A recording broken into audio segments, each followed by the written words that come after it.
नमस्कार दोस्तों, आपका स्वागत है आपकी अपनी YouTube चैनल बीपीएम नॉलेज में। आज हम लोग ग्रुप डी के प्रैक्टिस सेट 11 करने वाले हैं। इससे पहले ऑलरेडी 10 प्रैक्टिस सेट करवा दिए हैं। अगर वो नहीं देखे हैं तो उसको भी जाके देख लीजिए।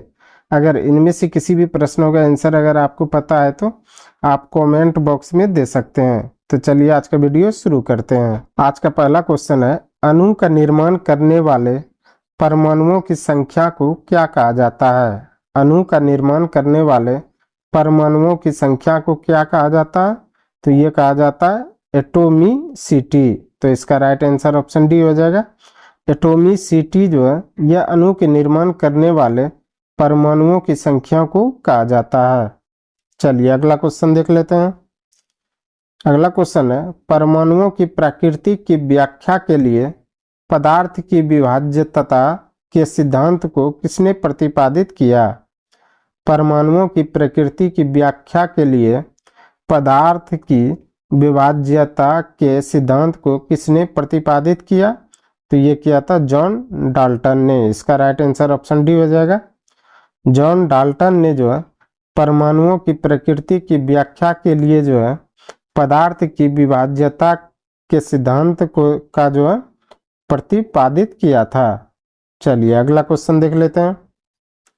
अगला क्वेश्चन है, परमाणु आकार किसके द्वारा निर्धारित किया जाता है? परमाणु आकार किसके द्वारा निर्धारित किया जाता है? तो ये किया जाता है परमाणु त्रिज्या के द्वारा। तो इसका राइट आंसर ऑप्शन सी हो जाएगा। परमाणु त्रिज्या के द्वारा जो है परमाणु आकार जो है निर्धारित किया जाता है। चलिए अगला क्वेश्चन देख लेते हैं। अगला क्वेश्चन है, दाब की एसआई इकाई क्या होती है? दाब की एसआई इकाई क्या होती है? तो ये होती है पास्कल। इसका राइट आंसर ऑप्शन बी हो जाएगा। पास्कल जो है यह दाब का जो है एसआई इकाई है। चलिए अगला क्वेश्चन देख लेते हैं। अगला क्वेश्चन है, गन्ने की फसलों किस प्रकार की फसलों के जो है उदाहरण है? गन्ने की फसलें किस प्रकार की फसलों का उदाहरण है? तो यह है पेड़ी। इसका राइट आंसर ऑप्शन डी हो जाएगा। गन्ने की फसलें जो है यह पेड़ी प्रकार की फसलों का जो है उदाहरण है। चलिए अगला क्वेश्चन देख लेते हैं।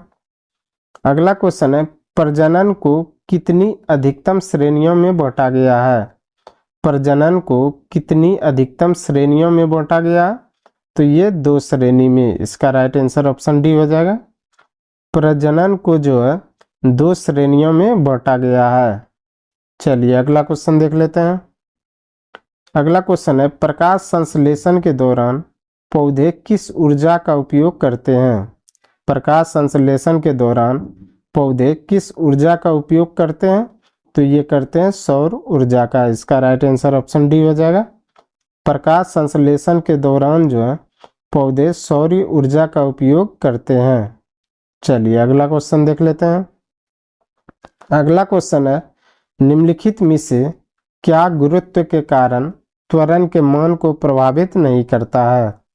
निम्नलिखित में से क्या गुरुत्व के कारण त्वरण के मान को प्रभावित नहीं करता है? तो ये द्रव्यमान। इसका राइट आंसर ऑप्शन बी हो जाएगा। द्रव्यमान जो है त्वरण गुरुत्व के कारण जो है त्वरण के मान को प्रभावित नहीं करता है। चलिए अगला क्वेश्चन देख लेते हैं। अगला क्वेश्चन है, वायर बाउंड वेरिएबल रेजिस्टेंस को किस नाम से जाना जाता है? वायर बाउंड वेरिएबल रेजिस्टेंस को किस नाम से जाना जाता है? तो ये जाना जाता है रिहो स्टेट के नाम से। इसका राइट आंसर ऑप्शन बी हो जाएगा। रिहो स्टेट को जो वायर बाउंड वेरिएबल रेजिस्टेंस को जो है जाना जाता है। चलिए अगला क्वेश्चन देख लेते हैं। अगला क्वेश्चन है, किसमें सबसे अधिकतम तन्य धातु है? किसमें सबसे अधिकतम तन्य धातु है? तो यह है गोल्ड में। इसका राइट आंसर ऑप्शन डी हो जाएगा। गोल्ड में जो है सबसे अधिकतम तन्य धातु है। चलिए अगला क्वेश्चन देख लेते हैं। अगला क्वेश्चन है, किसमें श्वसन के दौरान ऊर्जा प्राप्त होती है? किसमें श्वसन के दौरान ऊर्जा प्राप्त होती है? तो ये ग्लूकोज के जलने में। तो इसका राइट आंसर ऑप्शन ए हो जाएगा। ग्लूकोज के जलने में जो है श्वसन के दौरान ऊर्जा प्राप्त होती है। चलिए अगला क्वेश्चन देख लेते हैं। अगला क्वेश्चन है, एक गतिमान वस्तु में स्थित ऊर्जा को क्या कहा जाता है? एक गतिमान वस्तु में स्थित ऊर्जा को क्या कहा जाता है? तो ये कहा जाता है गतिज ऊर्जा। इसका राइट आंसर ऑप्शन डी हो जाएगा। एक गतिमान वस्तु में स्थितिज ऊर्जा को जो है गतिज ऊर्जा कहा जाता है। चलिए अगला क्वेश्चन देख लेते हैं। अगला क्वेश्चन है, ऐसे तत्व जिसके रासायनिक गुण समान तथा भौतिक गुण भिन्न हो उसे क्या कहते हैं? ऐसे तत्व जिसके रासायनिक गुण समान तथा भौतिक गुण भिन्न हो उसे क्या कहते हैं? तो उसे कहते हैं समस्थानिक। इसका राइट आंसर ऑप्शन बी हो जाएगा। ऐसे तत्व जिनके रासायनिक गुण समान हो और भौतिक गुण भिन्न हो उसे समस्थानिक कहते हैं।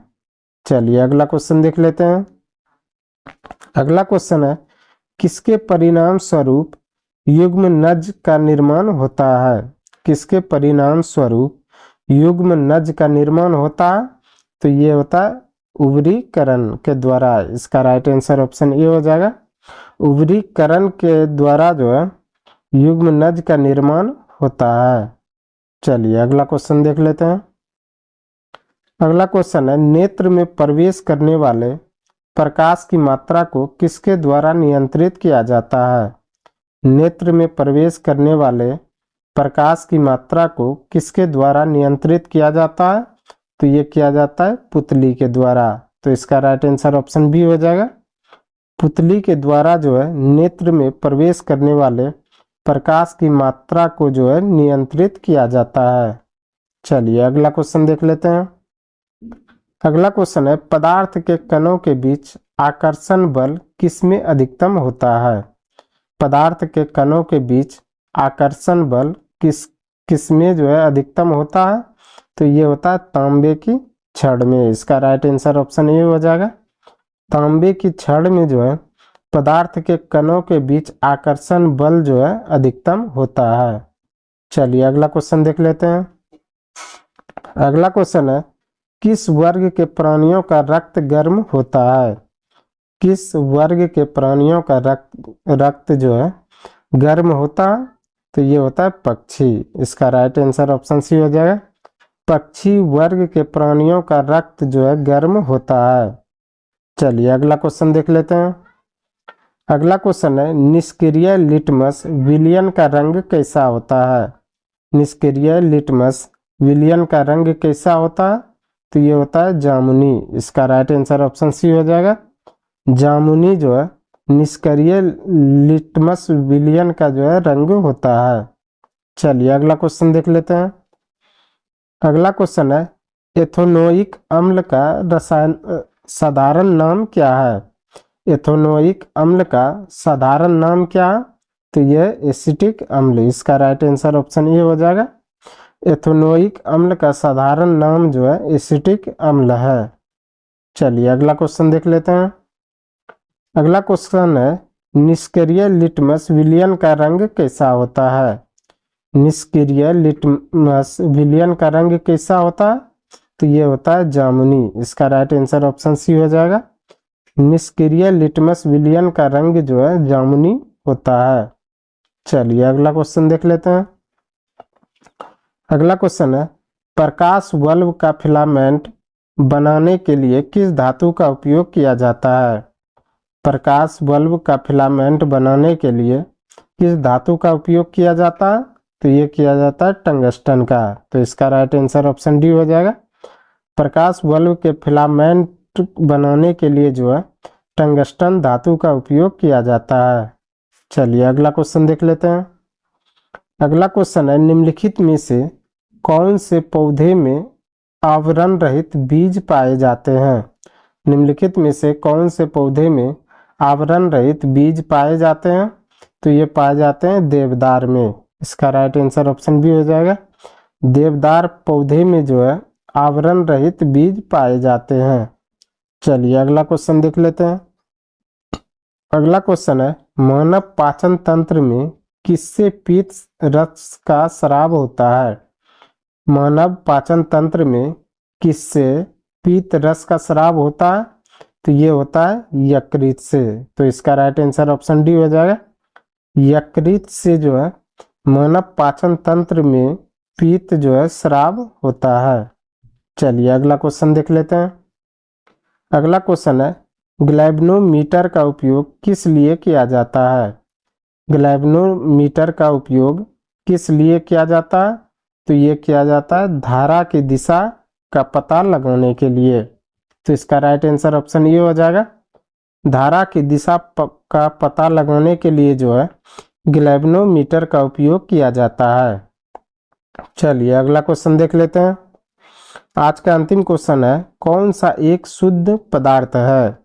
कौन सा एक शुद्ध पदार्थ है? तो यह मीथेन। इसका राइट आंसर ऑप्शन डी हो जाएगा। मीथेन जो है यह एक शुद्ध पदार्थ है। आज के लिए बस इतना ही। हमें उम्मीद है कि ये वीडियो आपको पसंद आया होगा। अगर पसंद आया तो प्लीज़ लाइक, कमेंट, शेयर और चैनल को सब्सक्राइब जरूर करें। धन्यवाद।